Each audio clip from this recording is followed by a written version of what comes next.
Energy வர மாதிரி ஒரு நம்ம மேடைக்கு ஒரு விஐபி வரப்போகிறாரு. அவர் கிட்ட வரும்போது உங்களை அன்போடு அவர் கரகோஷத்தோடு உங்களை நான் வரவேற்க ஆசைப்பட்றேன். நம்முடைய சங்கத்துக்காக 2 பாடல் பாடினார்.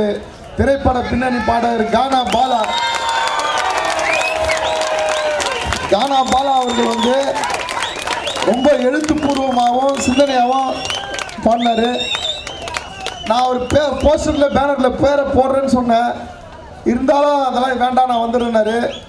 இப்போ சமீபமாக வந்து எழும்பூர் வழக்கு அவர் வந்து வழக்கறிஞர் எத்தனை பேருக்கு தெரியும் தெரியல. என்னுடைய 20 ஆண்டு கால நண்பர். நாங்களாம் கோர்ட்டில் அந்தளவுக்கு ரொம்ப சுவாரஸ்யமாக பல வழக்குகளை சந்திச்சிருக்கோம். அவர் திரையுலகில் போனோன்னா பெரிய பிரபலம் ஆனார். அந்த பிரபலத்தை கூட நம்ம கால்நடைக்காக பயன்படுத்தினார். இது உண்மை. நான் அவர்கிட்ட சொல்லும் போது அந்த எழுத்துக்கெல்லாம் உள்வாங்கி பாடினார். நம்ம பால்காரனால் கூட அந்த அளவுக்கு சொல்ல முடியாது.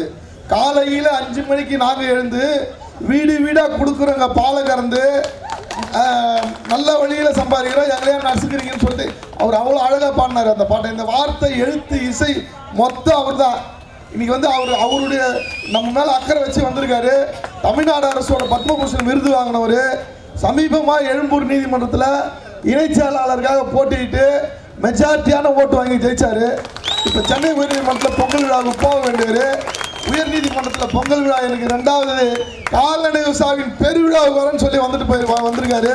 அவரை உங்கள் மீண்டும் ஒரு கரகோஷத்தோட அன்போடு பேச வைக்கிறேன். அன்பிற்கும் பாசத்திற்குரிய அன்பார்ந்த சகோதர சகோதரிகளே, அனைவருக்கும் இனிய மாலை வணக்கம். தங்க சாந்தகுமார் அண்ணன் என்னுடைய குடும்ப நண்பர், வழக்கறிஞர், சங்கத்தில் இருக்கிறாரு.